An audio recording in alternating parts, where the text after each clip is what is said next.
आगम जी।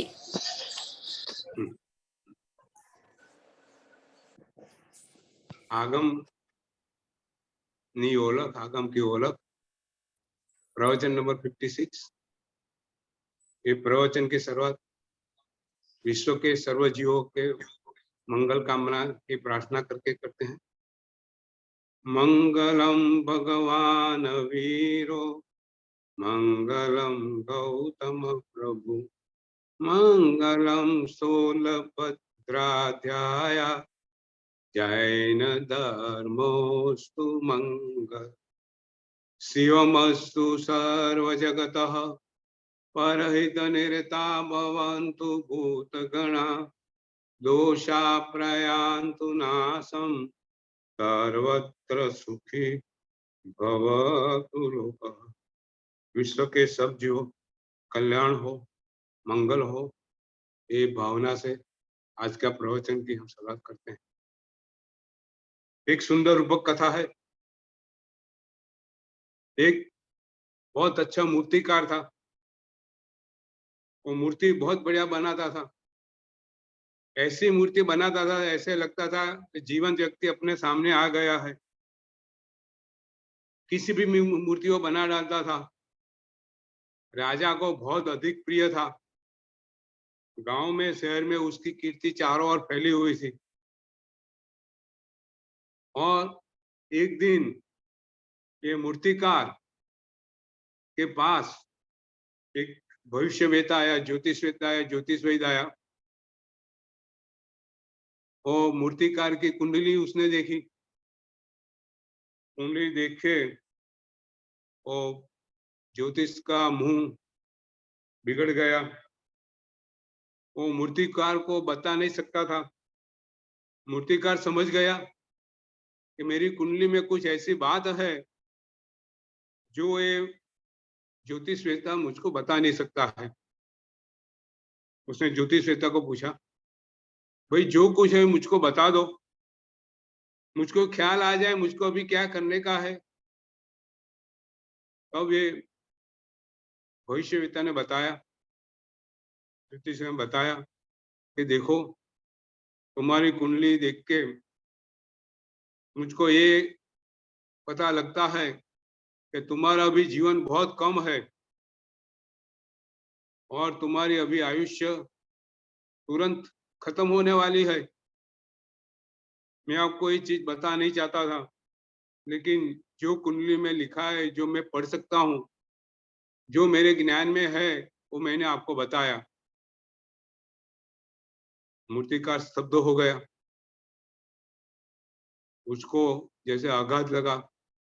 मेरा मृत्यु उसकी कल्पना में नहीं था, उसके विचार तक में नहीं था,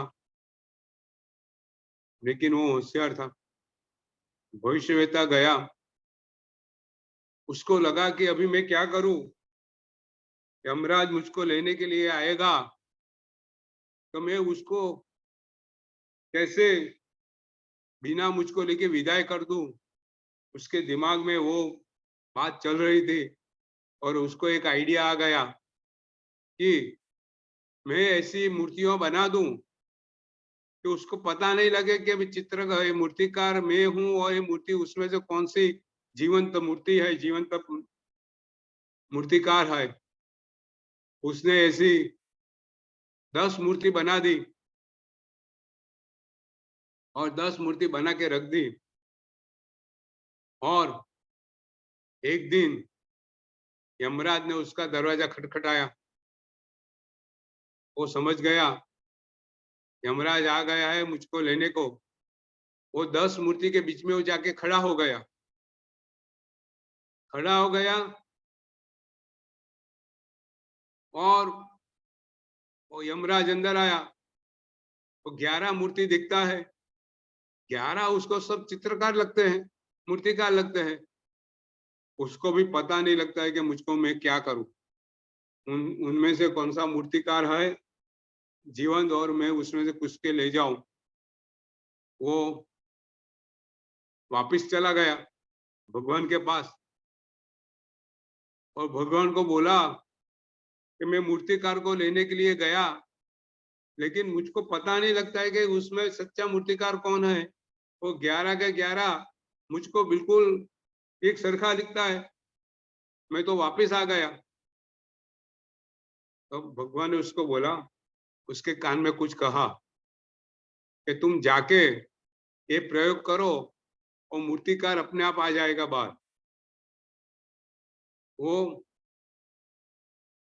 यमदूत वापस गया और वो वापस देखता है कि वो 11 के 11 मूर्ति ऐसी ही है। और उसको फिर वो ढूंढने लगा उसमें से कौन सा मूर्तिकार है। उसकी समझ में नहीं आता है। फिर उसकी भगवान की बात याद आ गई कि भगवान के मुझको बोला था कि ये जाके मैं बोलूं तो मूर्तिकार तुरंत बाहर आ जाएगा। तो उसने 11 मूर्ति के सामने जोर से बोला कि भाई ये मूर्तियों में तो भूल है। जो मूर्ति बनाई उसमें तो ये सब भूल है। ऐसी मूर्ति किसने बनाई? जो मूर्तिकार था उसको वो रहा नहीं गया। उसको लगता था मैं मूर्ति ऐसी बनाता हूँ उसमें किसी की कभी भी भूल नहीं होती है। और तुरंत बाहर आके बोला यमराज को, बताओ मूर्ति में कौन सी भूल है। यमराज ने बोला, मूर्ति में कोई भूल नहीं है, भूल तुम्हारे में है। अभी तुम पकड़ गए, अभी तुम्हारा मृत्यु नक्की है। बात ऐसी है, हम जो जीते हैं वो अहंकार में जीते हैं। और अहंकार हमारे में इतना गहरा हो गया है कि हमारा मृत्यु आता है फिर भी हम अहंकार को छोड़ नहीं सकते हैं। मूर्तिकार को कोई उसकी भूल बता दे, वो उसको मंजूर नहीं था। और वो ये भूल गया कि यमराज मेरे सामने है। और वो बाहर आके बोल दिया कि बताओ मेरी भूल कहाँ है। बस हमारा जीवन देखो, हमारे जीवन में भी ऐसा ही है। कोई भी हमको जरा से भी भूल बता दे, जरा से भी हमको कोई टकोर कर दे, हमको ये सब मंजूर नहीं होती है। हमारा अहंकार हमको ये स्वीकार नहीं करने देता है। हम आग बबूले हो जाते हैं।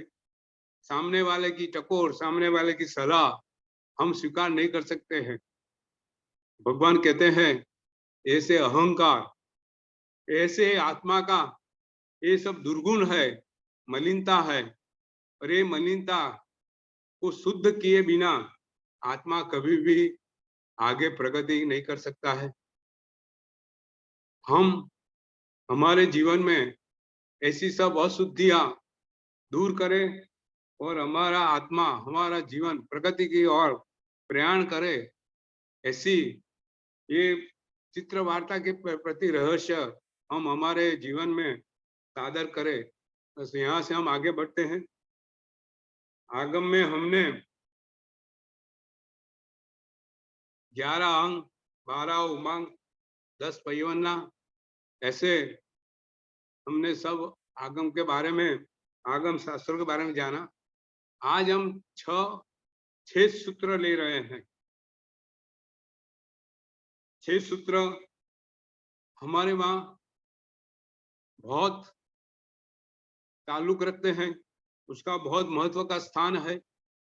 साधु जीवन में, एक श्रावक जीवन में हमारे से कोई भी गलती हो, हमारा कोई अपराध हो, हमारा कोई दोष हो, तो हम उसका प्रायश्चित कैसे करें, ये सब बात, और गुरु भगवान प्रायश्चित कैसे दे, ये सब बात इस 6 सूत्र में कह गई है। लास्ट टाइम बताया था, छेद मतलब काप, काप मतलब डॉक्टर, किसी को इन्फेक्शन हो, किसी की बॉडी में इन्फेक्शन हो तो उसको काट करके छेद रख के वो उसकी ऑपरेशन करता है और सर्जरी करता है और उसको जो इन्फेक्शन हुआ है उससे मुक्त करता है। बस ये 6 सूत्र एक सर्जरी का शास्त्र है। गुरु भगवंत गीता, गुरु भगवंत इस 6 सूत्र के आधार से कोई भी मुनि भगवंत, कोई भी श्रावक, कोई भी जो उसके दोष होते हैं उसको उसके पास आता है उसकी क्षमा मांगने के लिए, अपना आलोचना मांगने के लिए, तो उसके आधार से उसको वो आलोचना देते हैं, उसका प्रायश्चित करते हैं। ये सब 6 सूत्र में आता है। 6 सूत्र 6 है। सबसे पहले निशिथ सूत्र, दूसरा है महानिशिथ, तीसरा है बृहत्कल्प, चौथा है पंचकल्प, पांचवा है व्यवहार सूत्र और छठा है दशाश्रुत स्कंध। देखो उसमें से निश्चित, महानिशित और जो पंचकल्प है वो गंधर्व भगवंतों के रचित है, और जो दशाश्रुत है, बृहत्कल्प है, व्यवहार सूत्र है, ये सब भद्रबाहु महाराज साहब के रचना किए हुए हैं। अभी भी ये 6 सूत्र, उसमें से जो पंचकल्प सूत्र है वो आज मौजूद नहीं है, तो उसके जगह पे जीत कल्प सूत्र है। इसी तरह 6 से सूत्र हमारे सामने है। तो सबसे पहला है निशिथ सूत्र। निशिथ का मतलब है रात्रि, तो उसका मतलब ये है 6 सूत्र और रात को गुरु भगवंत, जो मुनि भगवंत कैपेबल है, उसके लायक है, उसको बहुत धीमे स्वरों से ये 6 सूत्र का ज्ञान देते हैं। देखो हमारे यहाँ किसी को ज्ञान देने का, सूत्र का, उसके पीछे हमारे यहाँ बहुत बड़ा शास्त्र है। हर एक शास्त्र और कोई पढ़ नहीं सकता है, उसके पीछे उसकी योग्यता होनी चाहिए। योग्यता के आधार पर सब शास्त्र, कौन सा शास्त्र किसको पढ़ाने का, वो गुरु भगवान उस पर निर्णय लेते हैं। तो यहाँ लिखा है कि जीव 3 प्रकार के होते हैं। देखो जो मुनि भगवान की बात है, तो वो 3 प्रकार के होते हैं। एक है अपरिणामी, दूसरा है परिणामी और तीसरा है अति परिणामी। जो अपरिणामी का मतलब ये है कि जो जीव वो उसके जीवन में धर्म का जो परिवर्तन आना चाहिए उसके समझ में वो आया नहीं है। फिर हमारे पास जो व्यवहार आचार मार्ग है उसमें 2 बात आती है, एक अपवाद और एक उत्सर्ग मार्ग। अपवाद मतलब एक्सेप्शनल रूट और उत्सर्ग मार्ग मतलब राजमार्ग।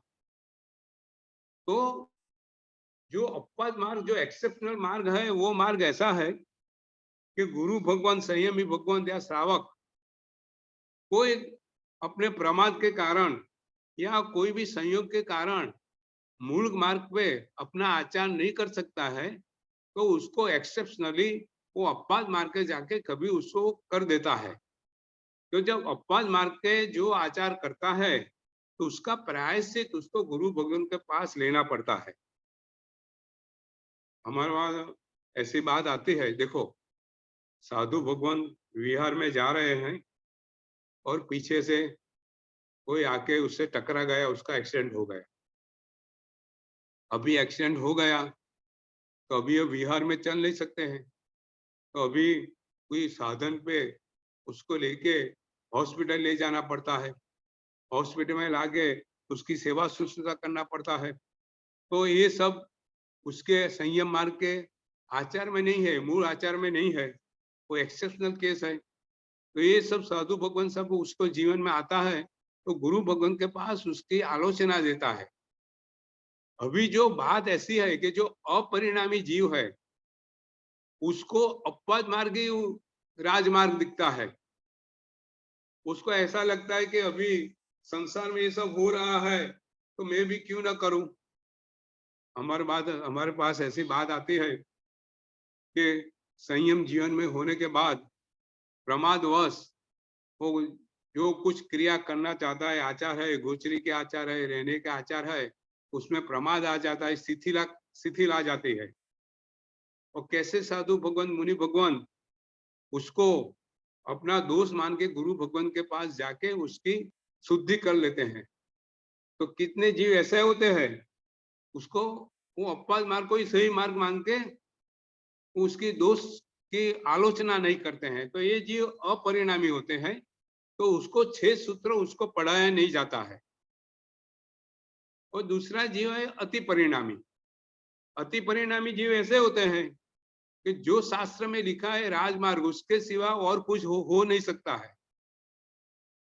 अगर साधु भगवान तो एक्सीडेंट हो गया तो उसको हॉस्पिटल में जाना नहीं चाहिए, ये साधु भगवान का आचार नहीं है, ऐसे वो सोचते हैं। तो अति परिणामी है तो उसको भी 6 सूत्र पढ़ाया नहीं जाता है। देखो अपने वहां ऐसा लिखा है कि जो परिणामी जीव है, जो द्रव्य क्षेत्र काल भाव से जो आप जो संयोग है, संयोग के अनुसार जो जीव जो आचार करता है, वो संयोग के अनुसार वो देखते हैं, फिर उसमें अपवाद है कि राजमार्ग है, वो निर्णय करके उसकी आलोचना देते हैं। तो ऐसे जीव परिणामी होते हैं। और निश्चित सूत्र ऐसे गुरु भगवंत ही, गीता भगवंत ही पढ़ते हैं। और मुनि भगवंत ऐसे गीता भगवंत के पास जाके ही अपनी आलोचना, अपना जो दोष है उसका समाधान करते हैं। बराबर है संतोष बहन? तो सही। संतोष, हाँ जी, ये हाँ जी। निश्चित सूत्र उसको ही पढ़ा जाता है। देखो अपने वहां बहुत बढ़िया एक बात आती है, एक कथा आती है। बात ऐसी है, एक गुरु भगवंत एक शिष्य को आगम पढ़ा रहे थे उपाश्रय में। उसे जमाने की बात है जब मंत्र विद्या सब आगमों में थे और गुरु भगवान शिष्य को पढ़ाते थे।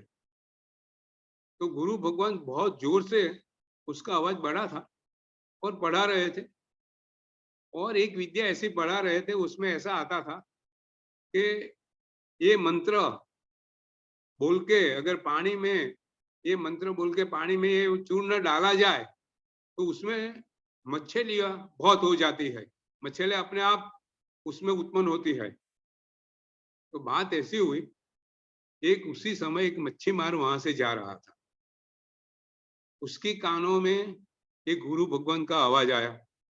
गुरु भगवान ऐसा बता रहे थे शिष्य को कि तुम ऐसा, जो ऐसे शास्त्र में बात आती है, ऐसा करने से मछलियां बहुत उत्पन्न होती है, बहुत मछलियों का जन्म होता है।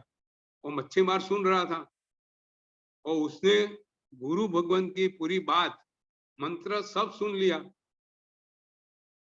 देखो अभी संतोष बहन क्या हुआ, गुरु भगवान को कुछ पता नहीं है, वो अपने आप वो मंत्र सुन के सब बराबर ध्यान करके अपने घर पे गया, ऐसा चूर्ण बनाया और जो तालाब था, तालाब में वो मंत्र बोल के चूर्ण डाला। और जैसे चूर्ण डाला थोड़े समय में बहुत मछलियां हो गई, बहुत मछलियां तो हो गई। उसका काम मछली मारने का था, मच्छी मारने का था। तो बहुत खुश हो गया, वो ऐसे हर रोज करने लगा और उसको बहुत पैसा हो गया। वो गरीब था, बहुत पैसा वाला हो गया। तो एक दिन वो गुरु भगवान के पास आता है और उसका आशीर्वाद मांगता है कि गुरु भगवान देखो, आपके मंत्र से ये मुझको हो गया, मेरा मच्छी का उत्पादन बहुत हो गया और मच्छी मारने का मेरा धंधा बहुत बढ़ गया। अभी गुरु भगवान को ये सुन के आघात लगा कि मेरे से क्या हो गया, इतने सब जीवों मारने का मैं निमित्त हो गया। वो मच्छी मार को समझाता है, ये तेरा कार्य नहीं है, ये बहुत पाप का कार्य है। और मच्छी मार को ये समझा के उसका धंधा से उसको मुक्त करके दूसरा मंत्र देके उसको वहां से निकाल देता है।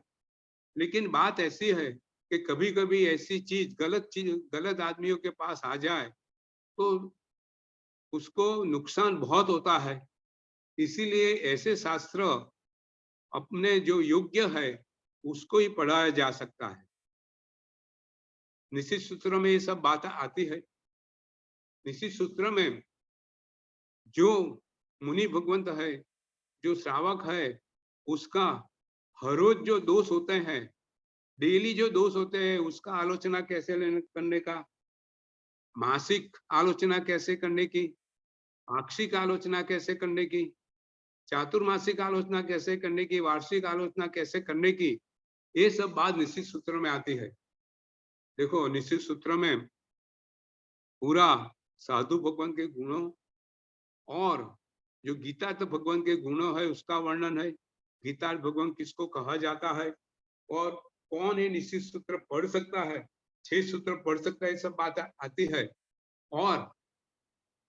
और उसमें वो भी बात आती है कि जो मुनि भगवंत है, जो कुछ दोषी है, वो अपराध, अपना दोष गुरु भगवंत के पास कैसे बताएं। बहुत बढ़िया बात है, बहुत सुंदर बात है कि जो जिसको दोष हुआ है, वो गुरु भगवंत के पास जब जाए, तब अपने दोष निर्मल हृदय से पूरा, जैसे दर्पण बोलते हैं, पूरा सरल भाव से अपना अपराध गुरु भगवान के सामने बता देने का है। भगवान महावीर स्वामी के एक कथा है जो निश्चित सूत्र में आती है कि भगवान महावीर स्वामी की देशना में एक बार एक व्यक्ति भगवान महावीर की आलोचना की बात सुन के उसकी देशना से इतना प्रभावित हो गया, अपने आप को देशना के बीच में खड़े होके भगवान के सामने अपना जो ब्रह्मचर्य के जो कुछ पाप हुए थे, पूरी सभा के बीच में बहुत सरल हृदय से, पूरे आंख में आंसुओं के साथ, पूरे भावना के साथ उसने भगवान के सामने रजू कर दिए। पूरी सभा सुन रही थी, उसको ऐसा नहीं लगा कि पूरी सभा में मेरा अपमान होगा, मैंने ऐसा किया है, मैं बताऊं तो मेरा क्या होगा, मेरे सामने सब थू थू करेंगे, मेरा अपमान करे, नहीं सोचा और सरल हृदय से जो कुछ हुआ था वो भगवान के सामने बता दिया। तो भगवान ने और भगवान को पास विनती की, भगवान मैंने ऐसे ऐसे कनिष्ठ अपराध किए हैं, आप मुझको सजा दो, मुझको प्रायश्चित दो कि जिसके कारण मेरा सब दोष खत्म हो जाए, मेरे आत्मा की शुद्धि हो जाए। तब भगवान ने बताया कि तुमने जो सरल हृदय से, निर्मल भाव से अपने आप को जो कुछ पाप हुए थे ऐसे ही कबूल कर दिए और ऐसे पश्चाताप से ही तुम्हारा आत्मा शुद्ध हो गया है, अभी आपको कोई आलोचना की जरूरत नहीं है। तो ऐसी सब बात निश्चित सूत्र में आती है कि हमारा जो दोष है, हमारे का दोष को हमको निर्मल भाव से, सरल भाव से बताना चाहिए। अपने वहां एक लक्ष्मण साध्वी की बात आती है, बहुत सुंदर कथा है। अपने आप को ये कथा समझ के अपने आप को जीवन में अपना जो दोष है वो गुरु भगवान को कैसे बताने का, ये सब बात उसमें है। आज से करीब कितनी चौबीसी पहले, मेरे ख्याल से 80-84 के पहले लक्ष्मणा साध्वी हो गए। एक राजा की पुत्री थी, एक कुंवरी थी, और जब उसका लग्न हो रहा था और लग्न में ही उसका पति का देहांत हो गया। तो लक्ष्मणा थी, जो युवती, जो पुत्री थी राजा की, वो वहां विधवा हो गई। वो बहुत सुंदर थी, अत्यंत स्वरूपवान थी, लेकिन अभी विधवा हो गई। वो जमाना था, फिर से लग्न करना शायद नामुमकिन था। और लक्ष्मणा जी गुरु भगवान के संपर्क में आ गए और उसने वहां दीक्षा ले ली। दीक्षा ली, बहुत अच्छी तरह चारित्र का वो पालन करती थी। एक दफे वो बैठी थी और उसने बाहर पक्षी युगल को आपस में प्रेम करते हुए देखा। जैसे उसने देखा उसका उसने लग्न का सब जीवन याद आ गया और अपने आप को मन में सोचने लगी साध्वी कि मैंने ये संसार का भोग जो करना चाहिए था वो मुझको नहीं मिला। अगर मेरा लग्न हो जाता तो मैं ऐसे ही प्रेम करती और ऐसे करके अपने विचारों से अब्रह्म का सेवन किया। लेकिन तुरंत उसको ख्याल आ गया कि तो मेरा तो अपराध हो गया है, मैं तो संयमी हूं और मुझको ये विचार तक भी नहीं आना चाहिए। कभी उसका मैं प्रायश्चित गुरु भगवान के पास जाके ले लूं। बात ऐसी हुई, वो प्रायश्चित करने के लिए गई, रास्ते में उसको खिली लग गई तो तुरंत वो वापस आ गई, आगे चल नहीं सकी। तभी उसको मन में विचार आया कि अगर गुरु भगवान के पास जाके मैं बताऊंगी कि मैंने सब किया है तो गुरु भगवान मेरे बारे में क्या सोचेंगे कि ये राजा की दिक्री हो गए, संयम होके ऐसा सब सोचती है। तो मैं ऐसे नहीं बताऊंगी कि मैंने किया है। ऐसे करके वो गुरु भगवान के पास जाती है। गुरु भगवान को ऐसे बताती है कि अगर कोई साधु ने ऐसा किया हो तो उसको प्रायश्चित क्या है। गुरु भगवान उसको पूछते हैं कि कौन साध्वी है। वो नाम नहीं बताती है, वो बताते मैं ऐसे ही पूछती हूँ कि ऐसा कुछ हमारे वहां कुछ लिखा है कि ऐसे है तो अपराध हो गया है तो क्या करने का। तो ऐसे माया करके वो गुरु भगवान के पास जाती है। गुरु भगवान उसको प्रायश्चित की बात बताता है, लेकिन गुरु भगवान के मन में डाउट तो था, शंका थी। वो बार बार पूछते हैं लेकिन लक्ष्मण आप बताते नहीं है कि उसने सब किया है। वो प्रायश्चित का बहुत अच्छी तरह पालन करती है। जो कुछ प्रायश्चित दिया था अठम करने का, उपवास करने का, वो 60 साल तक प्रायश्चित का पालन करती है, लेकिन उसने किया है वो बताती नहीं है। तो उसका मृत्यु के बाद उसका जो पुनर्जन्म होता है वो कई सालों तक वो संसार में भटकती है और कितनी अवसर पीढ़ी नरक आयुष्य, तिर्यंच आयुष्य, ये सब करके अभी उसका जो दूसरी 24 आने वाली है उसमें उसका वो उसमें से बाहर आ जाएगी। तो कहने का मतलब ये है कि हमारा 924 जो गुरु जी, हाँ हाँ 924 सुना था, 900, 900। 900 है, मैंने 90 पढ़ा था, क्या 924 ही होगा। लेकिन उसकी जो अभी नेक्स्ट 24 है जो अच्छा, सैनिक महाराज तीर्थंकर बनने वाले हैं जी जी। उसमें उसका पुनर्जन्म होगा और वहां उसका उद्धार होने वाला है। वहां से वो अपने आप को मोक्षगामी बनने वाली है।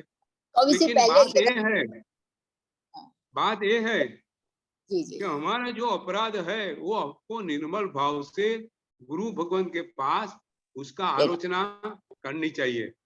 जी और जो नहीं करते हैं तो कितनी भी आलोचना आप प्रायश्चित करो, लेकिन कपट भाव से किया हुआ आलोचना वो फल नहीं देते। तो निश्चित सूत्र के बाद है, निश्चित सूत्र में सब बात बताई गई है। बाद में महानिश्चित सूत्र है। महानिश्चित सूत्र निश्चित सूत्र से बहुत बड़ा है।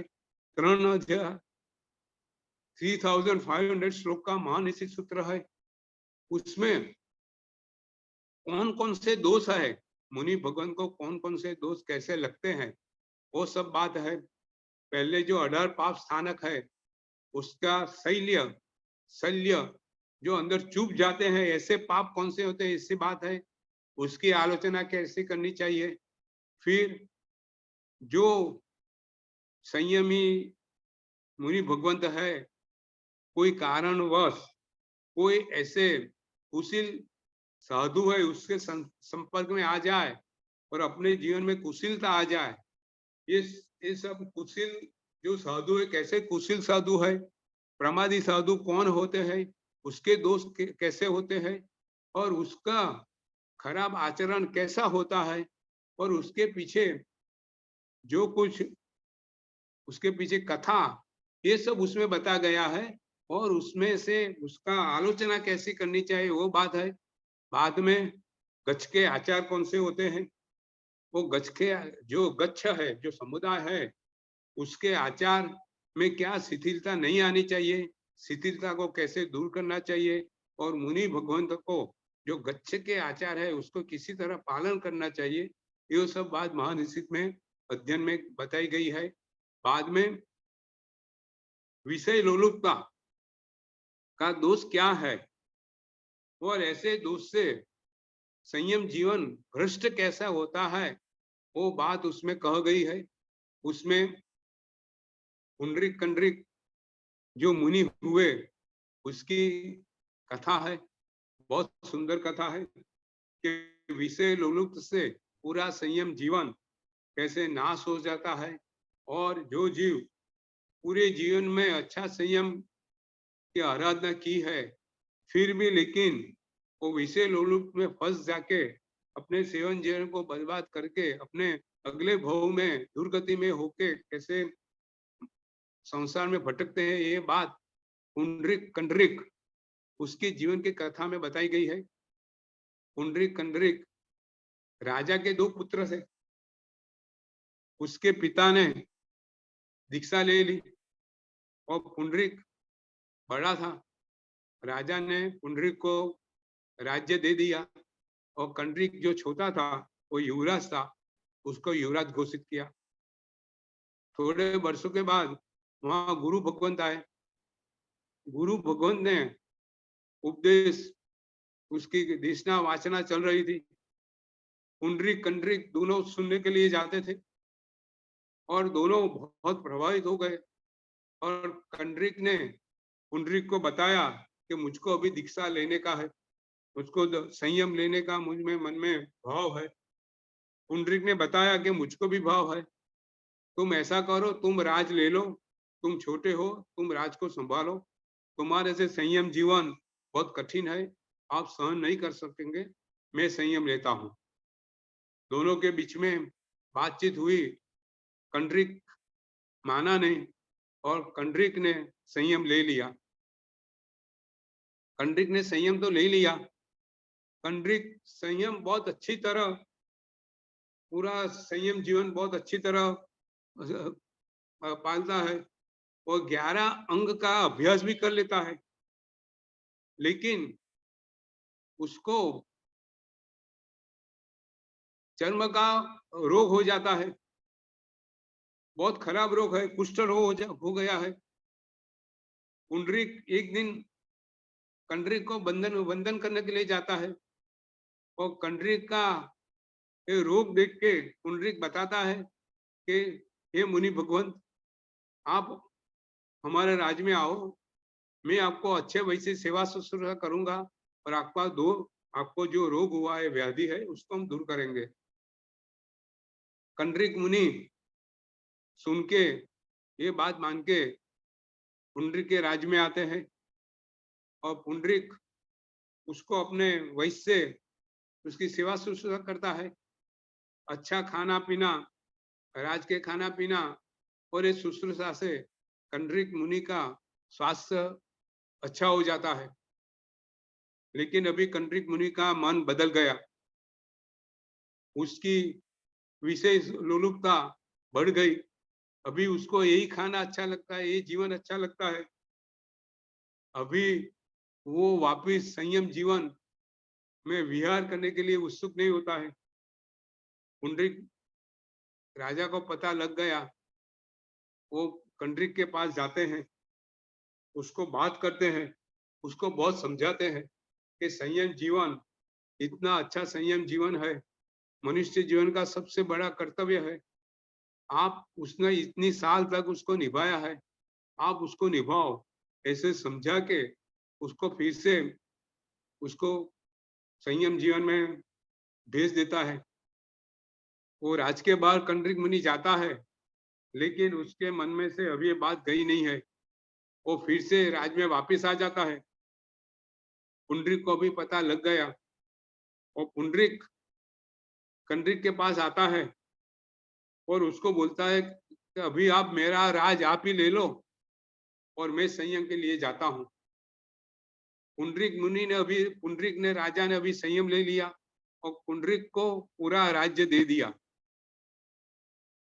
अभी कंडरीक राज का राजा हो गया, राज्य का,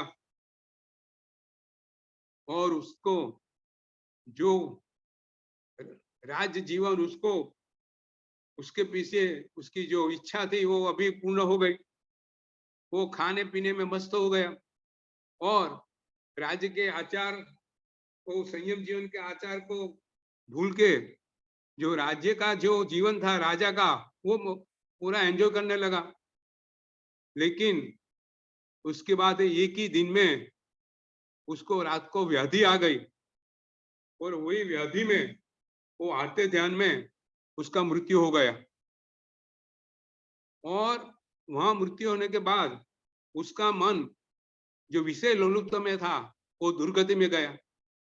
जो पुंडरीक थे, जो जो राजा थे, जो संयम लिया था, वो संयम जीवन बहुत अच्छी तरह उसके संयम जीवन के आचार को वहन करने लगे और वो थोड़े ही वर्षों में काल धर्म मांगे देवगति में गए। तो बात ऐसी है कि विषय लोलुपता में जो संयम जीवन भ्रष्ट होता है वो दुर्गति में जाता है। ऐसी सब बात महानिश्चित में बताई गई है।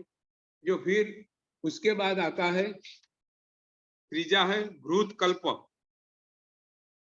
भ्रूत कल्प जो 6 सूत्र है उसमें साधु जीवन में कैसे आचार करने का, कैसा स्थान ग्रहण करने का, कैसा स्थान होना चाहिए, स्थान कैसे ग्रहण करने का, स्थान में जाके कैसे वहां रहने का, और बाद में विहार कैसे करने का, गोचरी आहार कैसे लेने के लिए जाने का, गोचरी के दोष कितने हैं, वो दोष को अगर दोष हो गए तो उसके आलोचना प्रायश्चित कैसे करने का, बाद में उसको अपने स्थंडिल जाने का, ये सब बात पूरे सब आचार साधु जीवन के आचार पूरे उसमें बताए गए हैं। और साधु जीवन में जो दोष होते हैं, जो प्रमाद के कारण जो दोष होते हैं, ये सब बात भी बताई गई है। और ये दोष के पीछे क्या क्या आलोचना लेने का, कैसे लेने का, कैसे गुरु भगवान के पास जाने का, ये सब बात भ्रूत कल्प में बताई गई है।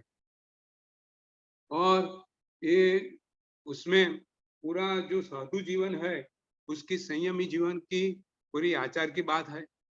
बाद में आता है व्यवहार सूत्र, जो चौथा 6 सूत्र है, ये व्यवहार सूत्र बोलते हैं। व्यवहार में हमारे वहां 5 प्रकार के व्यवहार, प्रैक्टिसेस, व्यवहार मतलब प्रैक्टिसेस, तो 5 प्रकार के व्यवहार की बात है। देखो साधु जीवन जो अभी है वो 5 प्रकार के व्यवहार साधु जीवन में चल रहे थे। बहुत बढ़िया बात है, आप जरा आराम से सुनना। सबसे पहले हमारे वहां आगम व्यवहार चल रहा था साधु जीवन में। तो आगम व्यवहार का मतलब ये था कि जब आगम लिखने वाले गंधर्व भगवान की हाजिरी थी, तब साधु जीवन के जो कुछ व्यवहार थे जो आगम में लिखे हुए थे उसी मुताबिक चल रहा था।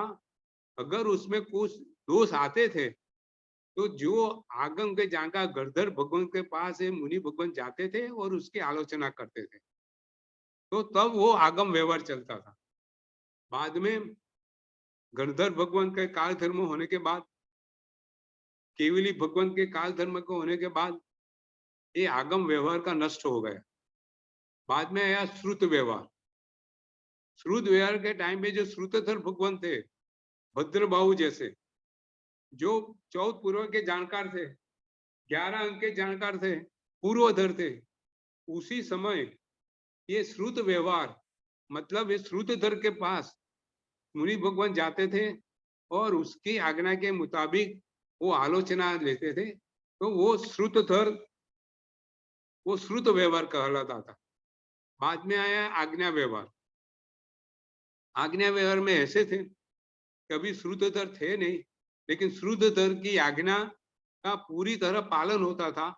और उसी समय जो मुनि भगवंत गीता थे, जो ज्ञान स्थविर थे, ये सब अपने श्रुत जो श्रुद्धधर पुरुष की आज्ञा के अनुसार वो आलोचना देते थे।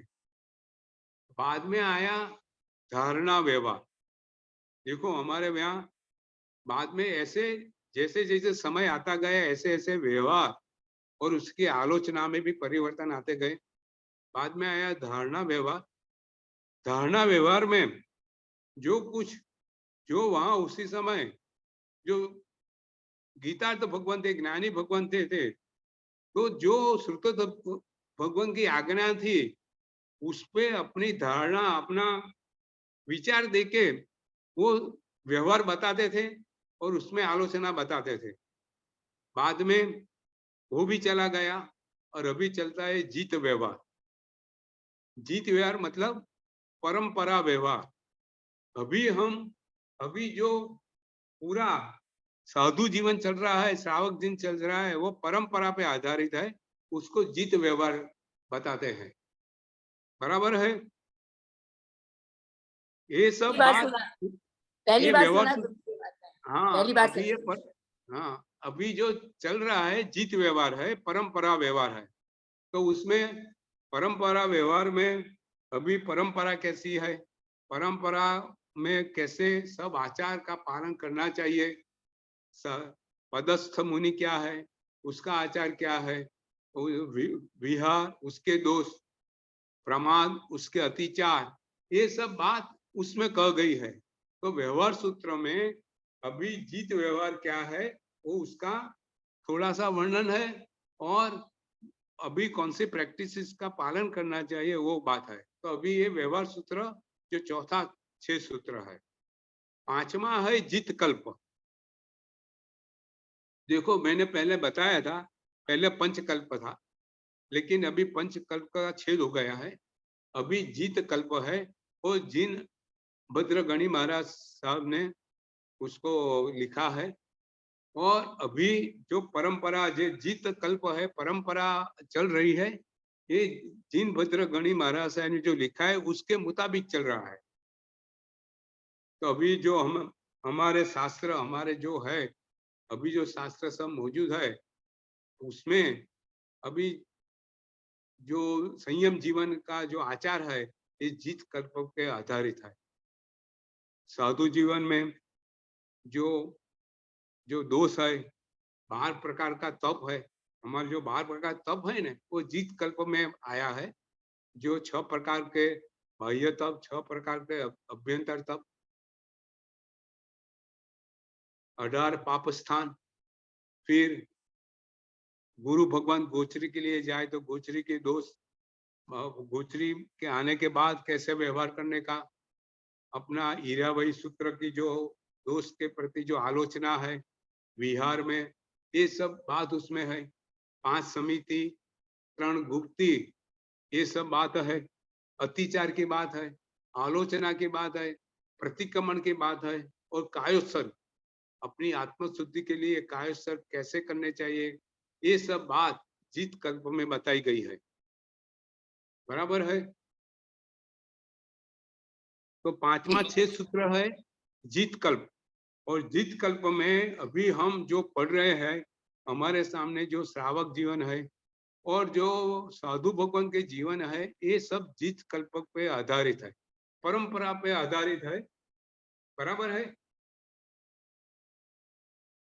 जी। अभी जो छल्ला है, जो लास्ट है, उसको दशाश्रुत स्कंध बोलते हैं। और दशाश्रुत स्कंध भद्रभाऊ स्वामी ने लिखा है।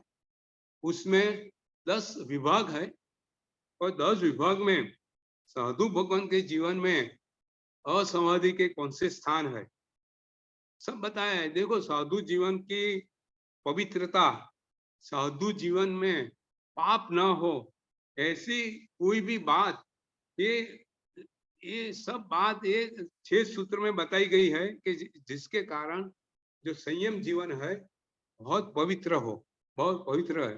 तो असमाधि के स्थान कैसे होते हैं? तो वहां साधु अगर असमाधि स्थान में रहेगा तो असमाधि में जाएगा। असमाधि में जाएगा तो साधु जीवन का जो संयम जीवन है, उसकी जो समाधि में रहने की, उपसम भाव में रहने का, उसका नाश होने की पूरी संभावना है। तो ये समाधि के कारण क्या है, वो समाधि से कैसे दूर है, ये सब बात है। बाद में साधु जीवन में अपने मन का जो परिवर्तन होता है, उसके 21 दोष बताए हैं। बाद में आसाधना कैसे होती है, ये सब बात बताई है। फिर जो गुरुजी ये दशा, एक मिनट गुरुजी, ये हाँ दशाश्रुति स्कंद को 6 सूत्र में किस हिसाब से लिया है? हाँ हाँ, ये छह छह छह सूत्र में एक दशाश्रुत स्कंद है, भद्रभाव हाँ स्वामी ने लिखा है। हाँ, वो इसको इसमें क्यों सम्मिलित किया, छेद में क्यों किया, कारण क्या है इसका? तो इसमें क्या उसमें इसमें हाँ उसमें क्या है कि जी, देखो, आलोचना कब होती है, जब अपवाद, जब हाँ जब दोष होते हैं तब। दोष, बिल्कुल बिल्कुल। बराबर। तो दोष के स्थान क्या क्या है, तो वो सब बात उसमें बताई गई है, जिसके कारण मुनि जीवन ये दोषों से दूर रहे। ठीक है, ठीक है। बराबर है। तो क्योंकि दोषों के कल्पसूत्र भी कारण उसमें से बताए ही लिया हैं। ना मुनि। हाँ हाँ, हाँ अब ध्यान है मुझे, उसमें कल्पसूत्र में भी जो साधु समाचारी है वो भी उनकी लिखी हुई है। हाँ, ये उसमें हाँ है, जी दशा जी जी सूत्र जी, में साधु समाचारी पर्युषण कल्प में है। समझ में आ गया जी जी। बराबर है। समाधि के कारण भी है, असमाधि के कारण भी है, आसाधना के कारण है, आशा कैसे बचने का भी कारण है। उपासक कौन से किसको बोलते हैं, उपासक की प्रतिमा क्या है, उसकी आराधना कैसे की जाए। तो मतलब उसका मतलब यह है कि दशासुर स्कंद में जो मुनि जीवन है, उस असमाधि से समाधि की तरफ कैसे प्रयाण हो। 6 सूत्र की बात ऐसी है, देखो 6 सूत्र का आप मर्म समझेंगे तो जो अपने से दोष हुए उसको दूर करने के बाद जो अपने आत्म शुद्धि के मार्ग पे आगे जाने का है, तो वही बात दशा सूत्र स्कंद में बहुत डिटेल में बताई गई है। बहुत सुंदर, बहुत समझ में आ गया जी जी जी, बराबर है। बिल्कुल सही। तो ऐसे छह सूत्र के बाद आज हमने की है, बहुत कथाएं हैं, एक एक चढ़ के बहुत सुंदर कथाएं हैं। मैंने 2-4 कथा तो आज आपको बताई, कभी जरूर। अच्छा, जो एक बात, कथा की बात आने के मेरे सामने एक कथा है, मैंने आपको बताई थी कि एक पय्यवना सूत्र में आता है कि महावीर स्वामी की देशना में देवियां सब आके बहुत अच्छा नृत्य करती है, भगवान की प्रार्थना करती है। तो गौतम स्वामी पूछते हैं ये देवियां सब कौन है। देखो, आलोचना की बात है हाँ वो संतोष में। साध्वी जी है, वो पार्श्वनाथ हाँ भगवान के साइड की साध्वी जी है। हाँ, बिल्कुल बिल्कुल जी पार्श्वनाथ जी। भगवान में जो साध्वी जी थी वो राजा की सब कुंवरी थी। देखो, जिसने संन्यास संयम लिए थे वो राजा की सब कन्या थी, उसने संयम लिया था। लेकिन बाद में क्या हुआ, एक साध्वी वो अपनी वो संयम में से, वो संयम में शिथिल हो गई। वो अपने शरीर का आलन पालन करने लगी, शरीर को साफ करने में स्नान, ये सब उसमें आ गया। उसको लगा कि ये स्नान करना, स्नान क्यों नहीं करने का। तो ये सब करके वो संयम जीवन से वो स्खलित हो गई थी। तो ये सब जो कन्या जो संयम जीवन में आ गई थी, वो साध्वी के संपर्क में आई। देखो, जो कुशील की बात आती है नहीं यहाँ अपने वहां, जो कुशील साधु है उसके साथ दूसरे साधु को जाना नहीं चाहिए।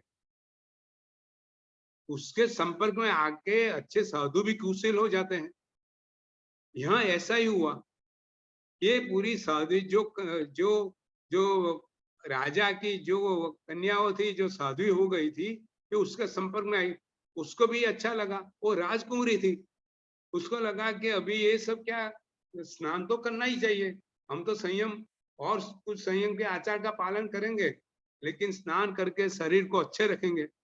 आज भी देखो, आज भी ऐसे प्रमाद प्रमाद होते हैं, ऐसा नहीं है। साधु जीवन में भी कभी कभी साधु अपने प्रमाद के कारण अपने शरीर की टाप टिप में हो जाते हैं, लेकिन ये आचार नहीं है। तो ये साध्वी जी भगवंत ऐसे प्रमाद में आ गई, और प्रमाद में आके उसने संयम जीवन से ये अपने प्रमाद कारण शरीर की टाप टिप करने लगी। लेकिन जब गुरु भगवंत आए, उसने साधु जी को बताया कि आप जो कर रहे हैं वो ठीक नहीं है, ये संयम जीवन नहीं है, ये संयम जीवन का दोष है।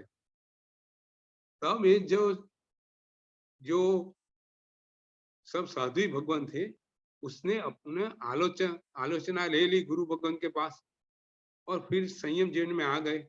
संयम जीवन की बहुत अच्छी तरह आराधना करने लगे, और बाद में वो काल धर्म भाग में वो देविया हो गई। जो कुछ उसने स्खलना की थी, उसके कारण उसको देवी का जन्म, स्त्री योनि में जन्म लेना पड़ा, और उसका अपना पूर्व भव याद आया। और अभी तीर्थंकर महावीर स्वामी थे, वहां वंदन करने के लिए गई, और यहाँ से वो देवगति से फिर वो महाविद्या में उसका जन्म होगा, और वहां मोक्ष मार्ग में जाएगी। तो ऐसे उन्होंने आलोचना ले ली थी वो कब? हाँ, आलोचना ली थी। तो भी उनको स्त्री जन्म मिला, तो भी वो देवी का जन्म मिला उनको। हाँ, आलोचना ली थी, तो इसीलिए उसको देवगति प्राप्त हुई। देखो, अच्छा, परंतु देवी का मिला, देव का नहीं मिला, क्योंकि साध्वी धर्म पाला तो अच्छा तो था। हाँ, स्त्री का जन्म मिला, क्योंकि वो शरीर की टाप टिप में थी। वो उसकी आलोचना ले ली ना हुक्म पर। हाँ, आलोचना ले ली, लेकिन देखो, आलोचना तो ले ली, लेकिन पूरी आलोचना से पूरा प्रायश्चित खत्म हो भी सकता है, नहीं भी खत्म हो सकता है। तो नहीं हुआ होगा या तो फिर हाँ, जो कर्म उसने 100 कर्म बांधे होंगे, तो 90 खत्म हुआ होगा, 10 खत्म नहीं होगा, ऐसा होता है। ठीक ठीक। तो ऐसे आलोचना तो ली थी, गुरु भगवंत आए थे, उसके पास से आलोचना ली थी, लेकिन उसके मन में फिर भी कहीं का उसके अज्ञात मन में कुछ भी हुआ होगा कि कुछ शल्य, और क्या कुछ शल्य रह गया होगा, कुछ माया रह गई होगी, या तो मन में कुछ फिर भी थोड़ा सा संशय कहीं भी रह गया होगा, तो फिर से देवी का जन्म लेना पड़ा। देखो, स्त्रियों में एक चीज है कि वो शरीर की टाप टिप बहुत करती है, बराबर है ना? जी। हाँ, तो उसके कारण ये देवी का जन्म हुआ उसका, बराबर है? जी। तो आज हम 6 सूत्र में क्या है ये सब बात खत्म करते हैं। नेक्स्ट टाइम 4 मूल सूत्र और 2 चूली का 6 ऐसे ट्राई करेंगे।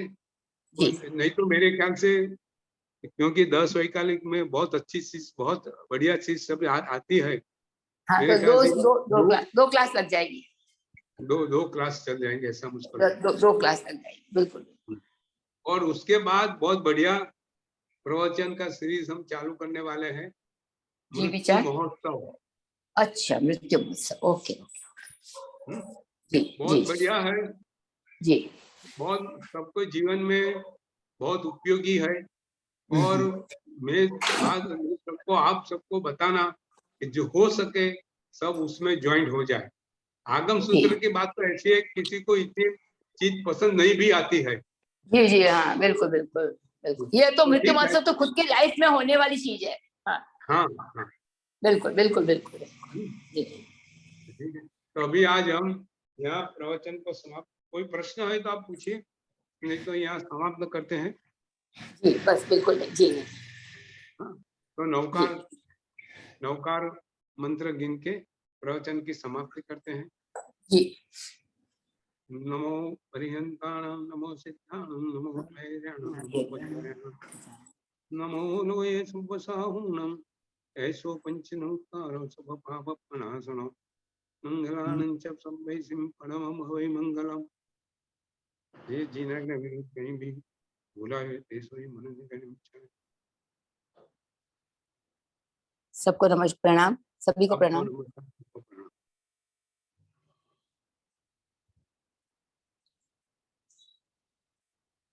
प्रणाम गुरु जी।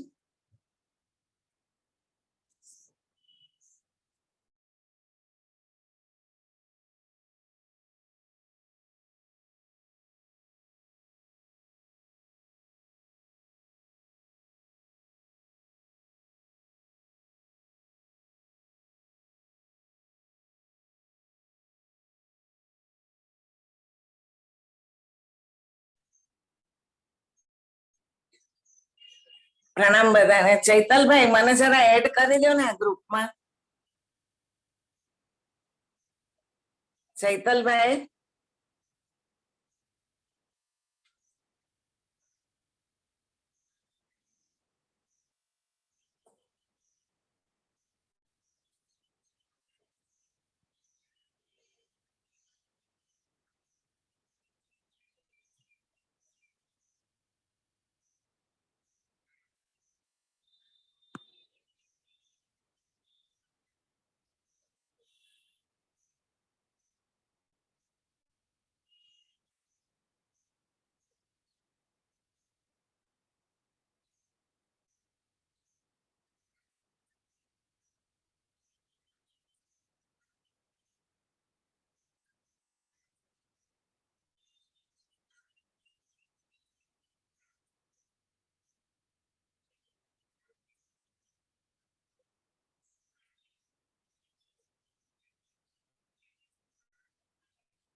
ચૈતલભાઈ